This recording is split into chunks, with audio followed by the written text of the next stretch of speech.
حضرت عمر رضی اللہ تعالیٰ عنہ کے بارے میں آتا ہے کہ انہوں نے باریاں مقرر کی بھی تھی کہ ایک صاحب جو ہے کام کرتے تھے ایک دن اور یہ حضور کی مجلس میں رہتے تھے، اور پھر یہ کام کرتے تھے وہ حضور کی مجلس میں رہتے تھے اور اپنے دین کی سمجھ پیدا کرتے تھے، علم حاصل کرتے تھے۔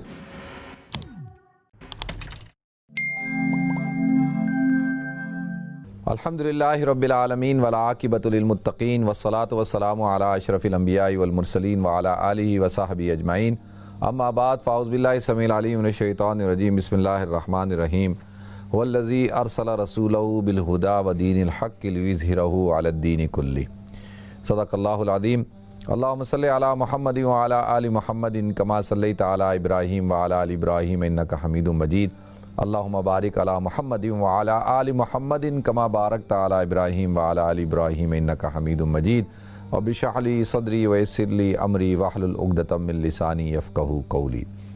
محترم ناظرین کرام، بزرگان دین اور میری عزیز ماؤں اور بہنوں، السلام علیکم ورحمۃ اللہ وبرکاتہ۔ اللہ تعالیٰ میری اور آپ کی، ہم سب کی حفاظت فرمائے۔ سب سے بڑی دولت جو ہے وہ دولت ایمان ہے، اور یہ جو دوسری چیزیں ہیں نا، کاروبار، دکانیں، نوکریاں، گھر، یہ سب جاگیریں، عہدے، یہ سب چیزیں ٹھیک ہے، یہ سب انسان کی ضرورت کے لیے ہیں اور یہ ہونی چاہیے، ایسے اس میں اسلام کوئی منع نہیں کرتا۔ بس صرف فرق کیا ہے ناظرین؟ فرق یہ ہے کہ ہم اپنی زندگی کو، پوری زندگی کو ہم انہی چیزوں کے حصول میں کھپا دیتے ہیں۔ ہماری پوری زندگیاں کھپ جاتی ہیں۔ آپ دیکھ لینا کہ بھئی ہماری زندگیوں میں کیا ہے، ہماری عورتوں کا کیا مقصد ہے۔ ہماری عورتوں کی سوچ دیکھیں، یعنی کیسی محدود سوچ ہوتی ہے کہ بس ان کو ہر وقت یہی ہوتا ہے کہ اچھے کپڑے پہن لیں۔ اچھی بات ہے، لیکن یہ تھوڑی کہ بھئی ہر وقت ہی یہی فکر ہو، بھئی کپڑے ہی سلوانے، کپڑے اور گھر کو سجانا ہے، اور کچن چھوٹا ہے، بڑا کچن بنانا ہے، فلانے نے اتنا بڑا بنا لیا، مجھے اتنا بڑا بنانا ہے، فلانے نے ایسی سیٹنگ کر لی، مجھے ایسی سیٹنگ کرنی ہے، یہ گھر چھوٹا ہے، بڑا گھر لینا ہے۔ پوری زندگی کھپ جاتی ہے صرف اور صرف یہ چیزیں بناتے ہوئے، کرتے ہوئے، ختم۔ ہماری ایک آنٹی تھیں، ہمارے ساتھ مسجد اقصیٰ گئیں، اور جب ان کا انتقال ہو گیا تو ان کے میاں صاحب نے ایک بڑی ایسی بات کی کہ جو میرے دل کو لگی۔ انہوں نے کہا کہ میں دیکھتا ہوں اس گھر کو، تو میری بیوی نے اس گھر کو کتنی محنت کر کے اتنا خوبصورت سجایا، بنایا، اس کو اپنے کچن سے کتنی محبت تھی، اپنے کمرے سے، اپنے سٹنگ روم سے، یہ وہ کہتے ہیں میں جب یہ گھر دیکھتا ہوں تو مجھے ایسا لگتا ہے جیسے کہ یہ ساری اس نے محنت کی، وہ ساری محنت کدھر گئی؟ وہ تو ایسے چلی گئی کہ یہ سب خالی پڑا ہوا ہے، آج ویران ہے۔ تو لہذا ناظرین، اسلام ہرگز منع نہیں کرتا۔ یہ تھوڑی ہے کہ جی ہم اپنی پوری قوتیں، پورا سرمایہ، پوری قوت صرف اور صرف اپنی دنیا بنانے میں، دنیا سجانے میں لگا دیں۔ صحابہ کرام نے یہ کام نہیں کیا۔ دیکھیں، صحابہ کرام کے اندر حضرت عمر رضی اللہ تعالیٰ عنہ کے بارے میں آتا ہے کہ انہوں نے باریاں مقرر کی بھی تھی کہ ایک صاحب جو ہے کام کرتے تھے ایک دن اور یہ حضور کی مجلس میں رہتے تھے، اور پھر یہ کام کرتے تھے وہ حضور کی مجلس میں رہتے تھے اور اپنے دین کی سمجھ پیدا کرتے تھے، علم حاصل کرتے تھے۔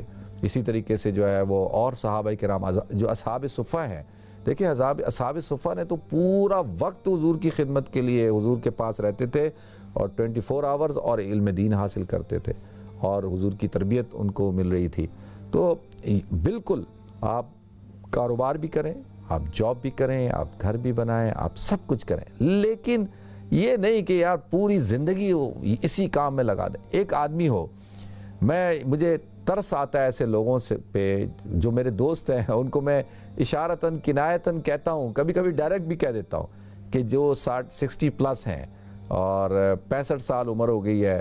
میرا ایک دوست ہے، وہ مجھے کہتا ہے یار میں نے نا گھر کی ایکسٹینشن کرنی ہے، اور میں نے کہا یار مجھے ایک بات بتا، او بھائی ایکسٹینشن ہو گئی، ابھی تمہاری عمر 65-67 سال عمر ہے اور اتنے بڑے گھر میں رہتے ہو، سب کچھ ہو گیا ہے، ابھی بیوی بھی تمہاری بیمار ہے، اس کے گھٹنے ختم ہو گئے ہیں، ابھی تو کیا اس کے اوپر میں نے کتنا خرچہ کرے گا؟ کہتا ہے یار کوئی 3-4 لاکھ پاؤنڈ خرچ کر دوں گا۔ میں کہا پاگل ہو گئے ہو یار، کیا ضرورت پڑی ہے؟